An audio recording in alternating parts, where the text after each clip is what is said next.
హైదరాబాద్ హకీంపేట్ కాలనీతో పాటు చుట్టుపక్కలున్న 4 కాలనీలల్లా cotton search చేసిర్రు పోలీసులు. వెస్ట్ జోన్ డీసీపీ వెంకటేశ్వరరావు ఆధ్వర్యంలో 300 మంది పోలీసులు ఈ కాటన్ సెర్చ్ చేసిండ్రు. 103 వెహికల్స్ ను సీజ్ చేసి 63 మంది అనుమానితుల్ని పట్టుకున్నారు. ఇంట్లో 14 మంది బయటి దేశాలోళ్ళు కూడా ఉన్నారు.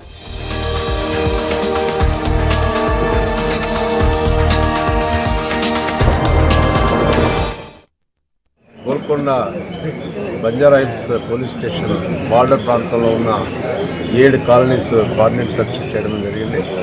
ముఖ్యంగా ఈ హకీంపేట్ और పారమౌంట్ కాలనీ और జానకి నగర్ और ఐఏఎస్ కాలనీ పూరా ఇవన్నీ కూడా తనిఖీ చేసిన తర్వాత దాదాపు 500 ఇళ్లను కూడా చెక్ చేశాం. ఇంట్లో ఉన్న ప్రతి ఒక్కరిని కూడా వాళ్ళ ఐడెంటిటీ కార్డుతో పాటు తనిఖీ చేయడం జరిగింది.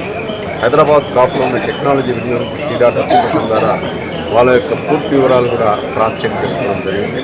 ముఖ్యంగా కోఆర్డినేట్ సెర్చ్ యొక్క ముఖ్య ఉద్దేశం ప్రజల్లో భద్రతాభావాన్ని కల్పించాలనే ఉద్దేశంతో ఈ సెర్చ్ చేయడం జరుగుతుంది. ఈ మధ్యకాలంలో ఇక్కడ ప్రాపర్టీ అఫెన్స్ కూడా ఎక్కువ అవుతున్నాయి. వాటిని దృష్టిలో పెట్టుకుని ఈ ప్రాంతంలో